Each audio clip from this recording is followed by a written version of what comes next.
Starting over there, unmuted myself. This is Aaron Duquette with U.S. Term Limits, tuning in shortly in advance of a House floor vote on House Joint Resolution 8 in the state of Tennessee. In Nashville, the state legislature is entertaining the resolution for congressional term limits supported by U.S. term limits is HJR8. It was filed in January by Representative Chris Todd and cleared a couple committees, and now it's hitting the floor for a vote today. Some of you might have tuned in a couple weeks ago, got pushed forward a couple weeks for a few reasons, but here we are, and we should get ourselves a vote. The exciting thing is you shouldn't have to wait too long. We are number one on the agenda today. So the floor, the House floor will convene in just a few minutes at 9 a.m. Central Time. That's 10 a.m. Eastern. So just about 7 minutes here. We'll have that live stream link up here, streaming live, as soon as it's up on the website. So we'll have that in just a moment for you. But just wanted to kind of give everyone a little bit of a background how things are progressed in Tennessee. And also, if anyone's new, to give you a little understanding of what it is that U.S. Term Limits is doing and what this resolution does. U.S. Term Limits is a nonpartisan, nonprofit organization that supports an effort through the state legislatures that would allow this, passing a resolution that would allow the states to come together for the sole and exclusive purpose of proposing a single amendment to the Constitution pursuant to Article 5 in the Constitution for term limits on Congress. And so it's an issue that's very uniting. 82% of Americans nationwide want term limits on Congress. In Tennessee, there was a more recent poll that was done right around Christmas time last year, and held that 78% of Tennessee voters want term limits on Congress. Moreover, they also said that 73% of Tennessee voters want this resolution that we're seeing today to be voted on in the affirmative by their state legislators. So this is a great opportunity to see, will they vote with the 78% of Tennessee voters? Are they going to listen to their constituents and get something done that be a real win for the country and something that Tennesseans overwhelmingly want to see happen? So we're waiting to see. We're confident in this vote, but we'll see what happens here on the floor shortly. I invite everybody to tune in about 5 minutes. It should be going live. We'll keep the live stream going on in the meantime, so that you'll be ready to go as soon as it hits. So I'll stop speaking here. That's the little gist of what we're doing here, what this resolution does. Again, pursuant to Article 5 of the Constitution, Tennessee would become, or take a step toward becoming, one of the states toward the 34 states needed to call a convention for proposing a term limits amendment to the Constitution. And this is an enormous step forward here for the organization and for this resolution. So tune in with us, especially if you're in Tennessee. If you have friends and family in Tennessee, invite them to watch as well. Share the live stream link. And let's get some eyes on this. It's important that our state legislators, know that voters are watching. And this is an important issue. It's a uniquely nonpartisan issue. It's not like other issues. This is really about, restoring a little bit of the sanity to DC. There's a lot of problems in DC, and both parties are at fault. And this is not a partisan issue. This is something that we don't address part of the problem, the system that we see in DC. So with that being said, I'm going to let us kind of sit here on this screen for about 4 more minutes until we go live, and share a couple things to kind of educate our audience here in advance of the vote. You may hear a few things that are very misleading and sound scary thrown out against us, and you know what? We fight against that all the time, and so we'll make sure that you are seeing the truth as the lies are spoken, if they are. So without further ado, I'm going to jump off here, and we will have that link going live in just a few minutes.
Mr. Sergeant of Arms, invite the members into the chamber and close the doors. I hereby declare the House of Representatives of the 112th General Assembly of the State of Tennessee now in session.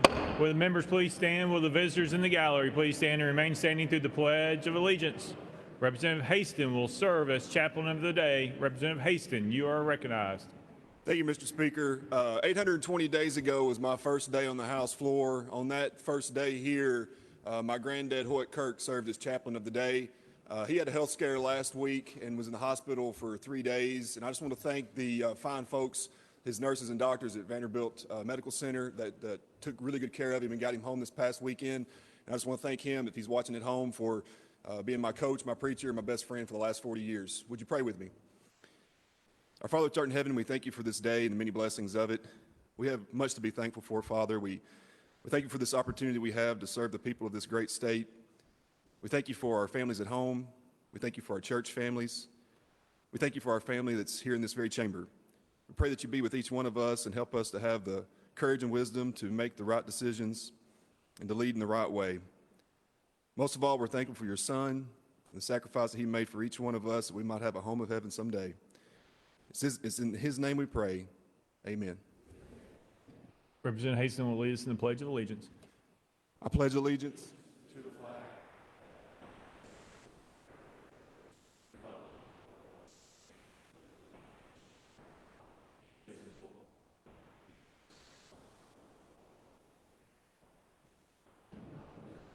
Mr. Clerk, please take the roll. Roll call.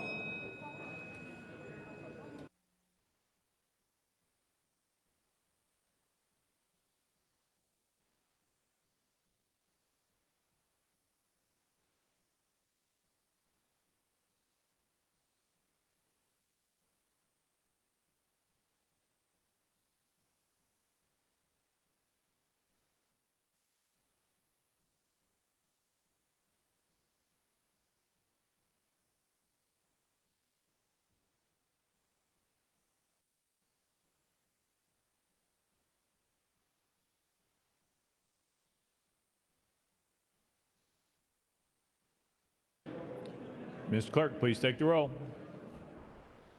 Mr. Speaker, 89 members present. Let the journal reflect that Representatives Byrd, Carter, Ogles, and Farmer are excused. Next order, Mr. Clerk. Welcoming and honoring. Welcome and honoring Representative Reagan. Thank you, Mr. Speaker.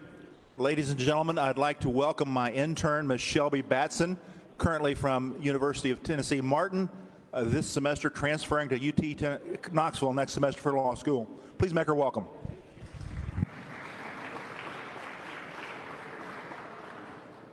Representative Hall.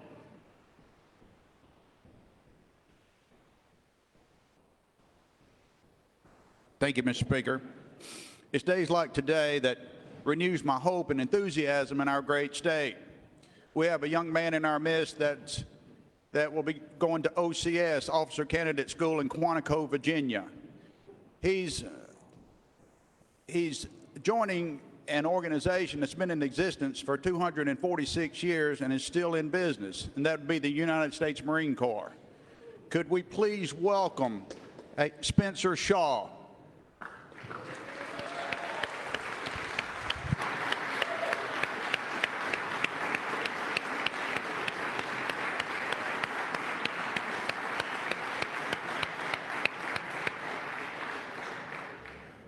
Representative Thompson.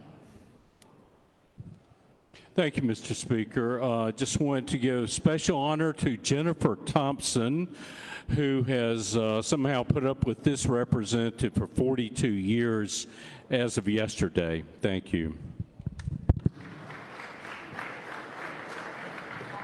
Representative Whitson. Thank you, Mr. Speaker. I'd like to welcome to the gallery today, and the young man is going to be shadowing me as Edward Burch. He's the Director of Business Development for ECD. Welcome, Edward. Good to have you here today.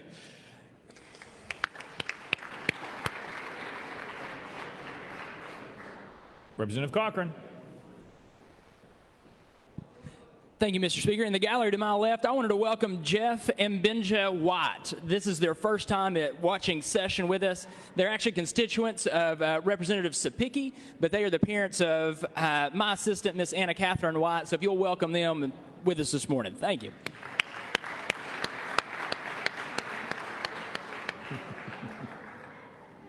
Representative Eldridge.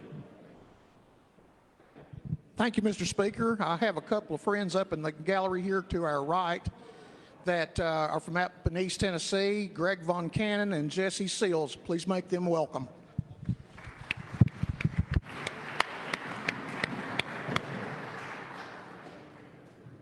Representative Hazelwood. Thank you, Mr. Speaker. Yesterday, we lost a true hero. He was my constituent, I'm very proud to say. He was a Medal of Honor winner, World War II, Charles Coolidge. He would have been 100 years old in August, but he led an amazing life. I would welcome and ask all of you to visit Chattanooga and come to the Medal of Honor Museum, where you can see the full story of the amazing feats that he did, along with all the other Medal of Honor winners in this country. But he led a long and fruitful life. He contributed to his community. He has a son who's a general who followed him into the military, another son who is my constituent there on Signal Mountain, and a host of grandchildren and great-grandchildren. But if you would, just a moment of silence recognizing Sergeant Charles Coolidge and his passing. Thank you. Representative Gillespie.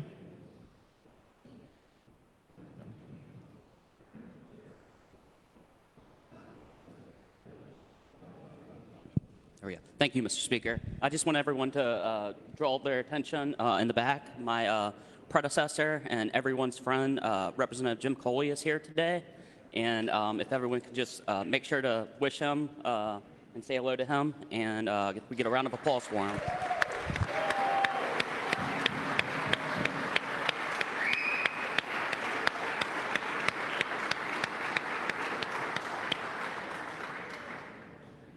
Representative Russell. Thank you, Mr. Speaker. I'd like to request a moment of silence this morning for the Gunnels family. On Wednesday, March the 24th, 2001, Thomas Corey Gunnels passed away after a long battle with cancer. Corey leaves behind a wife, Ashton, a son, Cabe, brother Brett, mother Vicky, and father Doug Gunnels, who we all are familiar with from working with T-Dot. So if you would, let's take a moment and pray for peace and comfort for this family. Thank you, Mr. Speaker. Thank you. Lear Lamberth. Thank you, Mr. Speaker. There are many extraordinary individuals that we work with on a daily basis down here, but one such extraordinary individual, Mr. Lang Wiseman, has a birthday today. So if you see him, please wish him a happy birthday. Chairman Faison. Thank you, Mr. Speaker. And members, I've got a heavy heart today, and with your indulgence, I'm going to tell you about a good friend who actually served in this chamber. Judge Kenneth Porter. He served in the 80th, 81st, 82nd General Assembly in the House. Then he came back in the 88th General Assembly and served in the Senate. But I brought him on the House floor 6, 7 years ago, and on the way in, he told me a story that y'all are going to love. He was the very first Republican in the General Assembly to actually have a phone. Up until he came, no Republican had ever been allowed to have a phone. He was also the first Republican to have an office. Up until that point, the Democrats had a strong control, and they had no Republican had ever been allowed to have an office or a phone. He had to share an assistant with some other Democrats, but it was like this great big deal. And he was like a political daddy to me, and I called him my political daddy. And just briefly, I'll tell you, when I decided to run for the State House, I went to see him. He'd become a circuit court judge. President Reagan nominated him for a federal judgeship. And so I sat on his porch in 2009, and most people said, Jeremy, there's no way you can win this. You have no chance at this.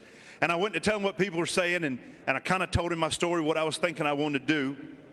And he looked at me and said, Jeremy, I think you might just have what it takes to win.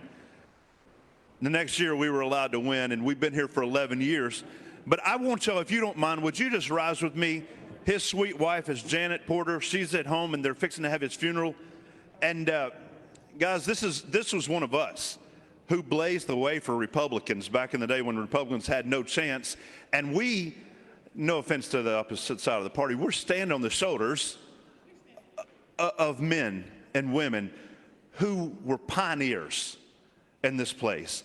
And I will say, and he told me this, he said, Jeremy, us rural legislators from East Tennessee voted the same as West Tennessee Democrats. And I heard all kind of wonderful, he had incredible relationships down here for years. And it's men and women like him that gave us, this second generation from them, the state that we have. A lot of times I find ourselves bragging on how amazing Tennessee is. And in the back of my mind, I think of people like Judge Porter, who worked across the aisle, who did everything what they could for their children and grandchildren. And we are reaping the benefits of their leadership. So, Mr. Speaker, with your indulgence, we'll have a moment of silence. Amen. Leader Camper. Thank you, Mr. Speaker. Mr. Speaker, members, it was this day back in 1991 when I was serving abroad in Germany that I had my darling son, Bruce Camper, who is 30 years old today, so I want to wish him a happy birthday. Secondly, Mr. Speaker, Spencer Shaw, who is going off to become a Marine, the Army is still an option. Thank you, Mr. Speaker.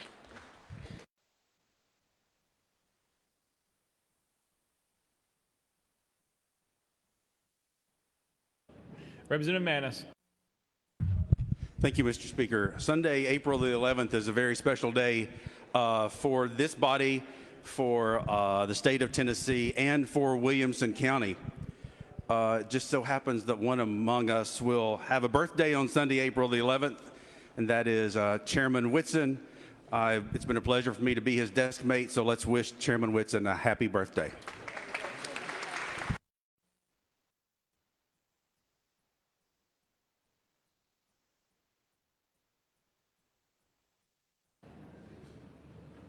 Any further announcements?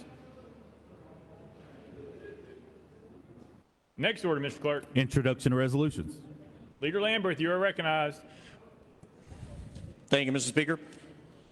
I move that all resolutions properly filed be introduced pursuant to Rule number 17 and placed on the consent calendar referred to the appropriate standing committee.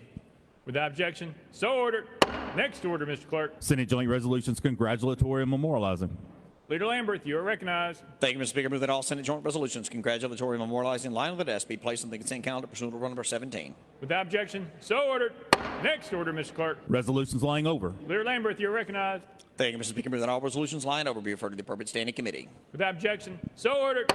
Next order, Mr. Clerk. Introduction of bills. Leader Lamberth, you are recognized. Thank you, Mr. Speaker. I move that House Bills 1,628 through 1,629 be introduced and passed on first consideration. Without objection, so ordered. Next order, Mr. Clerk. Senate bills on first consideration. Leader Lamberth, you are recognized.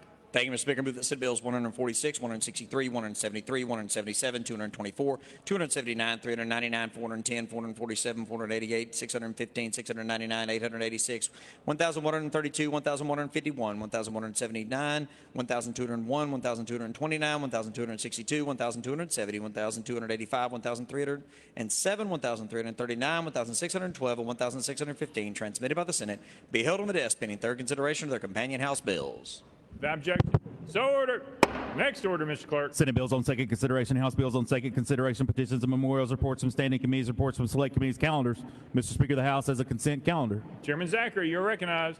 Thank you, Mr. Speaker. I move passage of the consent calendar on third and final consideration in keeping with Rule 50. Gentleman moves passage of the consent calendar, properly seconded. Mr. Clerk, any objections been filed? Mr. Speaker, no objections filed. Anyone seeking recognition on the consent calendar? Seeing none. We're voting on the consent calendar. All members in favor vote aye when the bell rings. Those opposed vote no. Has every member voted? Does any member wish to change their vote?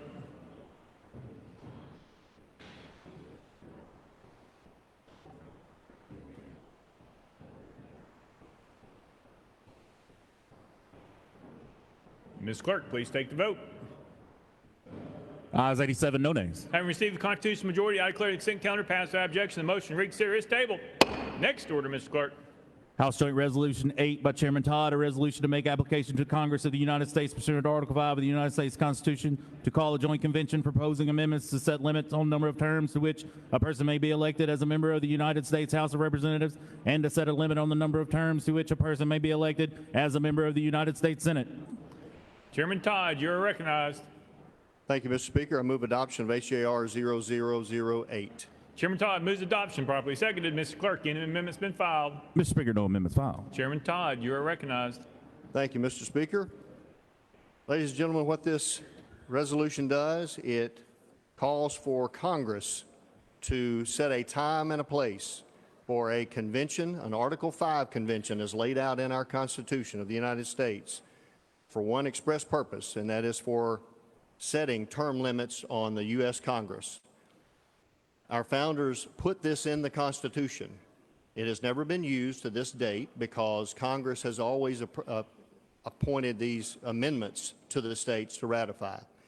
But as you well know, Congress is not going to limit themselves. They have proven this over and over. As a matter of fact, President Eisenhower even was quoted after Congress passed and states ratified the term limits on the office of president in 1954, that an amendment for congressional term limits could never achieve the blessing of Congress.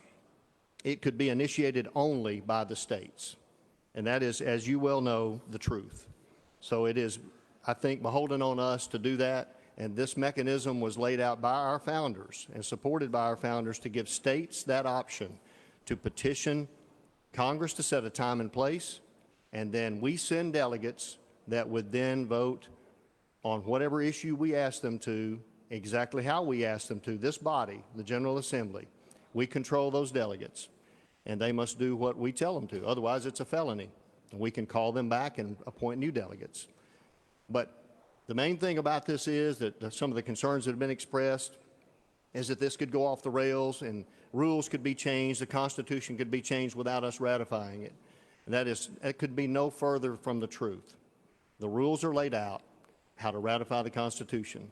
And we all have been bound to uphold the Constitution. This is one tool within it that states can control Congress in this situation. So I appreciate your support, and I renew my motion.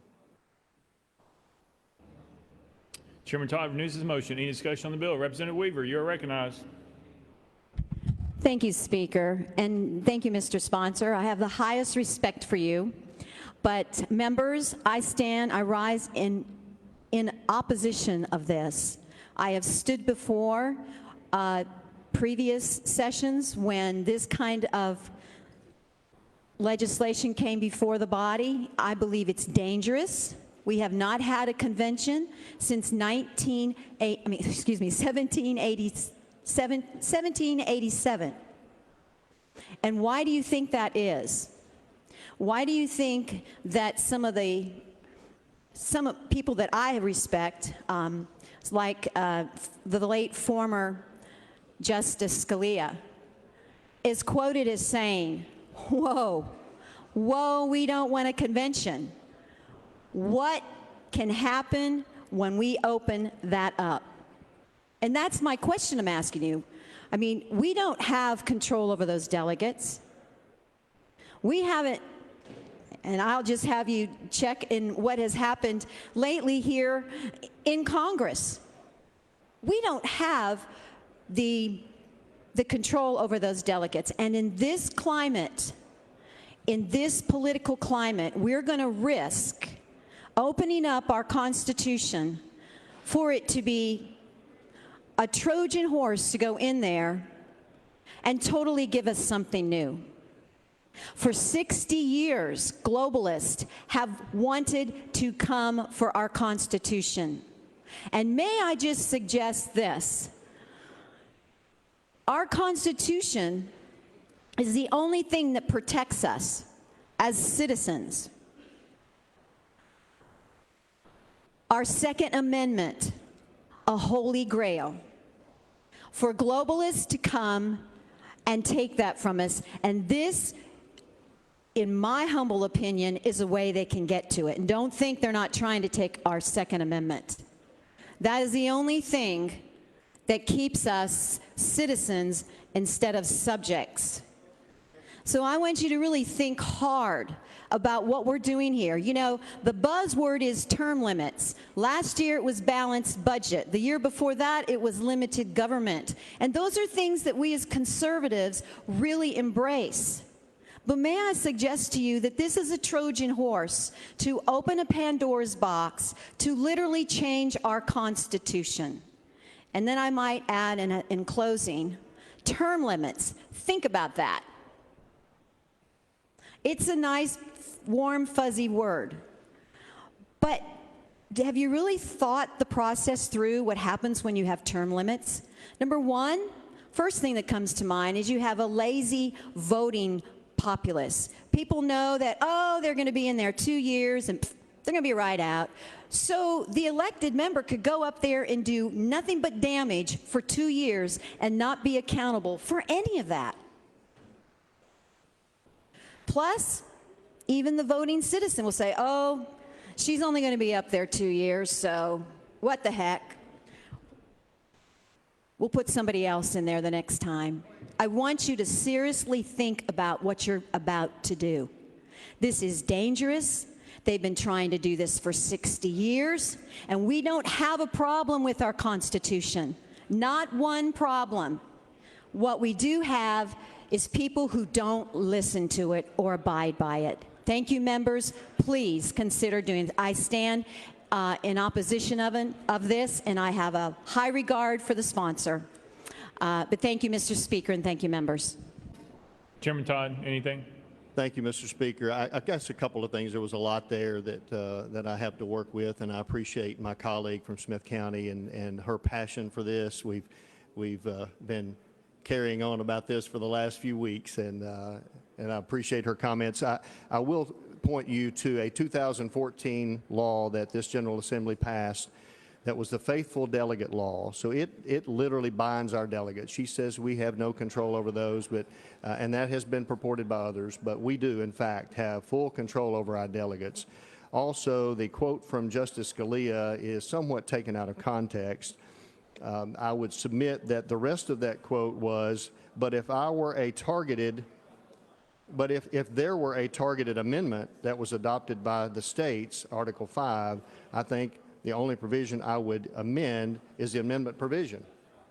So there's a more complete quote there that where he actually supported an Article 5 convention. We're not talking about a convention, a constitutional convention. There's only been one of those. When we formed the Constitution, that was a constitutional convention. And I have a number of quotes from James Madison that defends that, and I can certainly give you those. But, Mr. Speaker, at this point, I'll renew my motion. Representative Griffey, you're recognized. Thank you, Mr. Speakers and members and the representative. Thank you for bringing this legislation. I have the utmost respect for you. I, too, when I was initially approached to support the Convention of States, it sounded like a good idea for term limits. However, I submit to you, I join the comments of my colleague that this is a Trojan horse. This is a classic bait and switch. This is a well-financed campaign by those that want to get their hands on our Constitution, and they're dangling term limits out there for us to bite on. With all due respect, I disagree with my representative, the sponsor of the bill, that we can control the delegates. I spoke with our esteemed professor of law, Glenn Reynolds, about this precise issue in controlling the delegates. And his opinion was, as mine has been looking at other legal scholars, constitutional scholars, conservative constitutional scholars, says once the delegates are selected, they become federal officers. And state law cannot bind and control the federal officers. And this is exactly what happened in 1789 when we had the initial, the delegates were supposed to go and amend the Articles of Confederation. Well, what the delegates did is they said, you know what, let's just start all over. We're going to do a whole new Constitution. And it turned out great for us. But in this political climate, Are you going to put your faith in the people that are running the country in D.C. right now to come up with simply address term limits? I'm sorry, I don't have that faith and trust in our political body of America these days, and I would urge you all to vote against this dangerous proposal. Thank you. Chairman Todd. Thank you, Mr. Speaker. I will point you to that faithful delegate law where it specifically says if a commissioner votes outside of their instructions, their vote is void and null. If the commissioner votes outside their instructions, they forfeit their position. It's a Class E felony punishable by up to 6 years in jail for a commissioner to vote outside of the resolution calling for the convention or the further instructions from the General Assembly. As I said, this body controls the delegates by law. I'll also point you to quotes by James Madison in Federalist 40, where he states, referring to the delegates, and what has been stated here in many emails that you've received, that this could be that the original convention for forming a constitution was actually a runaway. Could be nothing further from the truth. According to James Madison, they were to frame a national government adequate to the exigencies of government and of the nation, and to reduce the Articles of Confederation into such form as to accomplish these purposes. They went with the express purpose of creating a constitution out of what we had. They did not run away. That was their charge by the states. The states had control of that completely. They directed that. Again, I'd be glad to take any other comments or questions, but I'll point you to something on a state level. It kind of took a little bit for me to get my hands around this and make sure I could associate this with something that we deal with here in this General Assembly. We have 95 counties in this state that are subdivisions of the state. We have given them the authority to exist. If all 95 counties got together next week in a convention, or whatever they want to call it, and they decide they don't like the speed limit on Interstate 40 that you and I, many of us here travel every week, and they decide that 60 miles an hour is a better speed limit, and they decide among themselves by 2/3 majority or 3/4 majority, let's say 72 counties vote in the affirmative to change the Interstate 40 speed limit to 60 miles an hour, effective immediately. Do any of you think that next week that the state troopers will start writing tickets for anything over 60? They will not, because nothing changed. Even though those delegates from those counties thought they changed state law, our Constitution says only we change that law. That's no different than what our federal Constitution says about how to amend the Constitution. It takes 38 states to ratify anything that comes out of this meeting. An Article 5 convention, any substance from that has to be ratified by 38 states. We will get a bite at that apple. We will get a chance, as we did in the early part of the last century, to ratify the amendment giving women the right to vote. That came to the states. Tennessee was the final nail in that coffin. We established that once and for all.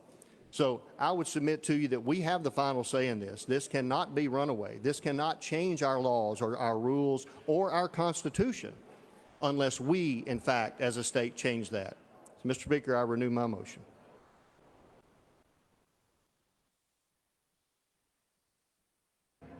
Representative Shaw, you're recognized. Thank you, Mr. Speaker. Will my colleague yield, please? Thank you. I rose this. I don't want to get in the weeds and talk about Republicans or about Democrats. I just want to talk about people in general. Personally, I think that if we pass this law and it becomes law, I think we take the voting rights of the people away. I've been here 20 years. I'm under term limits. And if the people didn't want me to come back, they would have voted me out. I don't think it's necessary for us to do this, because the people who are in Washington and the people who are in Nashville and wherever they are, however long they've been serving because it was the will of the people that elected them to come back, whether they were right or wrong. And sometimes who I think's wrong might be right for somebody else. So I think we take the will of the people away when we put term limits on people. Under those conditions, I can't vote for this because I wouldn't give the people in my district an opportunity to exercise their real right to vote. And secondly, in 2 years, it takes you that long to find out where the bathroom is. And if you're going to be effective and to help someone, you need to be in government long enough to understand how to help people. So with that in mind, whether you're Democrat or Republican, I think you ought to have a right to choose whoever you want to serve if that's your will. Thank you. Representative Zachary. Oh, sorry, Chairman Todd, you have something you'd like to say? Yes, Mr. Speaker, I appreciate that. And I appreciate my colleagues' comments. I certainly do, and I certainly take those to heart. I've wrestled with the same issue. You know, where am I on this based on the will of the voters? But I submit to you that we didn't have a restriction on the president's office until 1954. Our founders never dreamed that anyone would go to Congress or be president for a lifetime. But that's what we have now. That's the reality. When you're in that position, the finances you garner in your campaign account literally prevents others from ever having a chance at that seat as long as you can master that kind of money. That's what we see day to day. That is the real world that we have. Many of you know on a state level, some of my colleagues here have beat entrenched incumbents that were chairmen of big committees that had plenty of money and beat them with less than $20,000. So the state level is totally, it's a different game, as you all know. You see it every 2 years, we see that turnover. But on a congressional level, it's a different world. I've had it said to me that the safest job in America is a U.S. Senator. Once you get it, you keep it for as long as you want, because that power is so entrenched there. And again, I point you back to the article, to the amendment rather, the 22nd Amendment that puts term limits on the U.S. presidency. There was a reason for doing that. We have a reason now with what we see day to day and year to year, decade after decade in Congress. So, Mr. Speaker, I renew my motion. Representative Zachary. Thank you, Mr. Speaker. Members actually rise in support of this legislation. So many times we stand in this body and we quote the Constitution, we reference the Constitution, and every word of the Constitution is important. So I don't understand why, if we call ourselves constitutionalists, this particular aspect of the Constitution doesn't apply, because the words are very clear, and the founders gave us a recourse as states on the federal government to check the power of the federal government. And if you read Article 5, it says, on the application of the legislatures of 2/3 of several states shall call a convention for proposing amendments. A convention to propose amendments.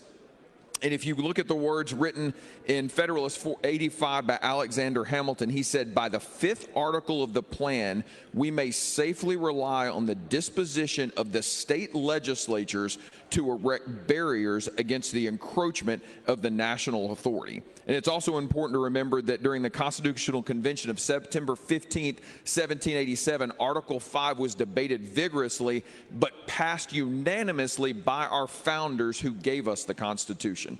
So if you say you're a constitutionalist, but every aspect of the Constitution applies, but this particular section of Article 5, I'm not sure how those two correlate. Chairman, thank you for bringing this. I fully support it because I support the Constitution. I support the words of the Constitution. And as Alexander Hamilton wrote in Federalist 85, we as the state legislatures have been given the power to erect barriers against the encroachment of the federal government, and that's exactly what this does. So thank you for bringing it. Chairman Todd. Thank you, Mr. Chairman, for that comment. I really appreciate that. And it does point to a fact that I think a lot of us would appreciate. Our founders were states' rights activists. They wrote the Constitution to give states the power, not the federal government. Subsequent to passage of the Constitution, they fought tooth and nail to keep the power with the states. We have somehow over many decades let that end up in the hands of the federal government. This is one article within that Constitution that gives us the ability to take some of that back. I just submit to you that this is one of our responsibilities to adhere to, and I appreciate your support of this. Thank you, Mr. Speaker. Representative Jernigan. Thank you. And sponsor, I spoke about this in committee, and I'm opposed to really all Article 5s, and because of the faithful delegate law we passed here. Yes, there's punishments. Yes, you have to do what state law says, but there's nothing that prevents a delegate from going down to wherever this convention's held to go to federal court and say to a judge, I believe Tennessee's law is unconstitutional. And when they do say that, the judge says, you're right, it's unconstitutional. Now we're talking about Article 3 of the Constitutional that gives the federal government the power of the judiciary to say that a state's law is unconstitutional. And that could very well happen. I don't see, at that point, Tennessee can't punish the delegate because it's been ruled unconstitutional. So Article 3 is just as important as Article 5, and for that reason, I don't support any Article 5 legislation. So thank you, sponsor, and I appreciate, I have respect for you, but I can't vote for the bill. Chairman Todd, you're recognized. Thank you, sir. Thank you, Mr. Speaker. And I appreciate those comments. I think that issue by itself, to me, doesn't change a vote. We still have to ratify whatever comes out of that convention. I believe the states, I don't believe there's anything unconstitutional with us directing our delegates and holding them accountable. That would be debated in court. I can understand that. I believe we would win that argument. But either way, anything that comes out of that convention comes right here to this General Assembly to approve. If we don't ratify it, it doesn't become part of the Constitution. Nothing changes. But it is a shot across the bow at Congress that we're serious about this. That's another factor that we need to look at. What we do today tells Congress we want to hold you responsible. So I just admonish you to really consider that heavily. Thank you, Mr. Speaker.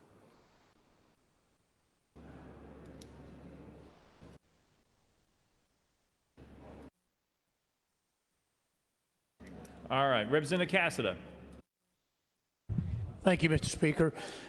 Representative, I applaud your hard work on this bill. It's not the Constitutional Convention that concerns me. It's the meat of the matter, which is term limits. As we think of our activities here, it's our knowledge that we're represented by the people that keeps the bureaucracy from running state government. In my opinion, currently federal government is ran too much by the bureaucracy. And so if you take out the experience, all of a sudden bureaucrats, unelected individuals will be running federal government. That concerns me greatly. And so I'm voting no, because I like to depend upon my chairmen, upon you, and the knowledge that everyone in this room has, and the authority that's been given to you by the electorate to stop those that are unelectable, unaccountable. So thank you for your hard work. It's not that I oppose, again, the Constitutional Convention. It's the meat of the matter, which is term limits. I think the people should have that right of term limits, not us. Thank you. Chairman Todd. Thank you, Mr. Speaker. I would point out, and I appreciate my colleagues' comments on that, and that's debatable, whether you feel like an entrenched group of folks that have been there for many, many years, being reelected year after year because they have tremendous bank accounts, are actually accountable to the people, and are actually watching the bureaucracy. I would submit they are part of the bureaucracy. They become part of the bureaucracy. That's the way the system has become, and we need to put a stop to that. I will mention, polling across this great state of your constituents, and you've been getting the emails and phone calls just like I have, average 78%, and that's across all party lines. This is term limits on U.S. Congress is it polls very, very high in this state. Any way you want to ask the question, it polls very high. So our constituents are demanding this. This is the number one thing when I go home on the weekend that I get talked about. People stop me at church. I appreciate what you're doing on term limits. We've got to put some controls on Congress. Constantly get that. The only negatives I get are from the national organizations that are pushing against this because they are probably recipients of some of that power that's entrenched. Thank you, Mr. Speaker.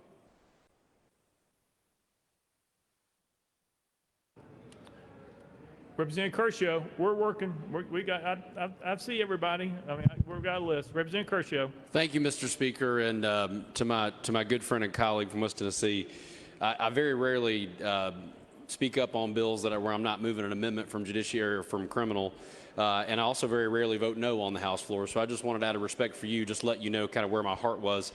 I also get talked to about term limits quite a bit when I go back home.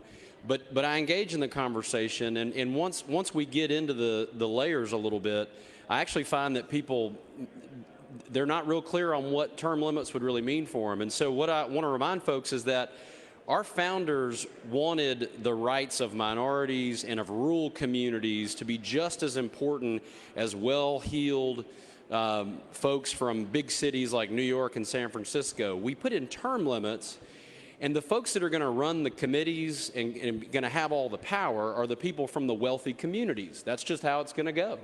And so if we want a country that's run by New York and San Francisco, then term limits are your plan. I mean, that is my fear, right? So I've talked to many other of our colleagues from other states where they have term limits, and I had one person tell me, they said, yeah, because of term limits, as soon as I got elected, I had 15 lobbyists in my office telling me how I was going to run my committee. And to be honest, I didn't know how to run my committee, so I needed as much advice as I could get. And then one of them said, yeah, and the day I was elected speaker, of course, I can only serve 2 terms, and it was just my turn to be speaker. I had to turn to the bureaucracy to tell me how to be a speaker, how to run my office. And so I realize this is a very popular notion. I know your heart is absolutely in the right place, and I too was tempted. I have talked about, you know, the magic of term limits before I really thought about it. But if we want New York and San Francisco telling flyover country what to do, then let's have term limits. But if we want the rights of rural America, of rural Tennessee, to be represented, then I think we ought to think long and hard before we do something like this. So that's why, out of all due respect, I just wanted you to know why I will be voting no this morning. It's not because I like the idea of folks being entrenched or being able to stick around for a long time, but if we want New York and San Francisco telling us what to do, then this is their dream bill. Thank you. Chairman Todd, anything? Nope. Representative Sparks. Thank you. Will the sponsor yield? Sponsor, I just want to thank you for your courage and conviction on this. You know, a lot of times when we're deliberating up here, I think of my late World War II father who flew 24 bombing raids on the B-17, and I think about the debt of this nation, where this country is going. Our founding fathers didn't intend for folks to go to Congress and the Senate, maybe worth $100,000, come out worth millions of dollars, serving 30 and 40 and 50 years. I encourage you to vote for this, and thank you, sponsor, for bringing this. Maybe this is a small tool in the toolbox to get this country back to basics. We're $28 trillion in debt, $1.8 trillion in student debt. What's being done about it? I don't see anything. We're leaving the next generation in debt, bankrupt. So thank you, sir. Representative Miller. Thank you, Mr. Speaker. Call for the previous question. Previous question has been called. Any objection? Seeing none.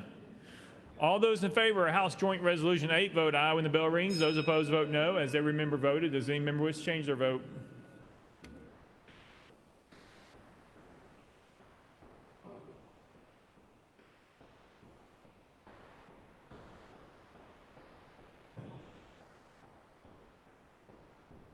Mr. Clerk, take the vote. Ayes 53, 34 nays, 4 present on voting. House Joint Resolution 8 and received constitutional majority. I hereby declare it adopted without objection. The motion to reconsider is tabled. Call up next bill, Mr. Clerk. House Bill 961 by Chairman Whitson relative to immunity. Chairman Whitson, you are recognized. Thank you, Mr. Speaker. I move passage of House Bill 961 on third and final consideration. Chairman Whitson moves passage, properly seconded.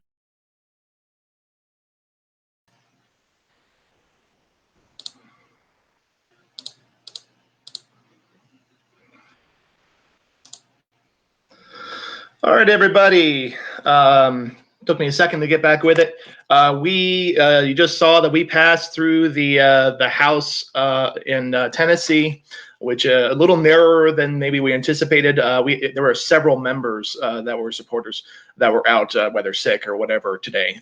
So even shorthanded, we got the job done. And by we, I mean all you out there, especially you guys in Tennessee. We've been doing calls to action out there in the last couple of weeks. Just you guys have been relentless. We had voice messages sent to us that we sent along to those legislators that made up the difference. So thank you very much for all your work out there. And we're halfway there. We're halfway to getting Tennessee to be state number 6 to get this thing done. So rock on, guys. I hope you have an opportunity, if you live in Tennessee, to see what some of your legislators think about you. They think that they are protecting your right to vote for whoever you want to.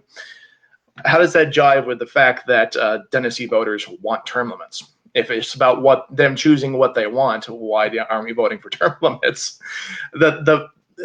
The gymnastics they do is just mind-boggling, and I know that all you guys, you see through that. So thank you very much for tuning in, and we'll be on to the Senate.